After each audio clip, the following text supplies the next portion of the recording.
غمسة في الجنة تنسيك كل هذا، وغمسة في النار تنسيك كل هذا، الحلال والحرام. كما في حديث أنس: يؤتى بأنعم رجل من أهل الدنيا من أهل النار فيغمس في النار غمسة كذا. شفتوا اللي يأخذ خبزة ويغطها في المرق أو في الشوربة ثم يرفعها، كم يعلق فيها؟ غمسة واحدة، أقل من جزء من الثانية.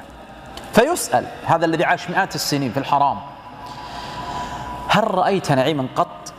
فيقسم أنه لم يرى نعيما قط. طيب وين 1000 سنة؟ وين 100 سنة؟ وين 60 سنة التي أمضاها في شرب الخمر، في الزنا، في أكل الحرام؟ وين راحت؟ نسيت في غمسة واحدة في النار، انتهى. وبالعكس الرجل تعيس في حياته، يعني أقصد المالية، لكنه معه إيش؟ مفتاح الجنة، معه التوحيد. فيؤتى بهذا الرجل أبأس إنسان ويغمس الجنة غمسة واحدة بس، أقل من جزء من الثانية. فيسأل: هل مر بك بؤس قط؟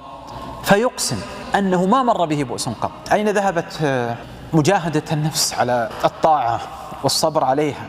انتهت. ولأن يصبر الإنسان مع أن أعمار أغلب الناس لا تتجاوز 70 أو 80، ولو قيل لك اسجد طيلة هذه السنين سجدة واحدة لم تكن كثيرة، في دار خالدين مخلدين فيها أبدا، ويمتعون برؤية الرب الكريم عز وجل، يرون فيها محمد عليه الصلاة والسلام، موسى، نوح، عيسى، يرون فيها أبا بكر وعمر وعثمان وعلي. ألا تستحق هذه الدار الإنسان يصبر؟ إنما هي أيام ثم يصل الإنسان، ويوشك أن تصلك رسالة أو تصل غيرك رسالة تنعى فيها أنت، ويقال سيصلى على فلان.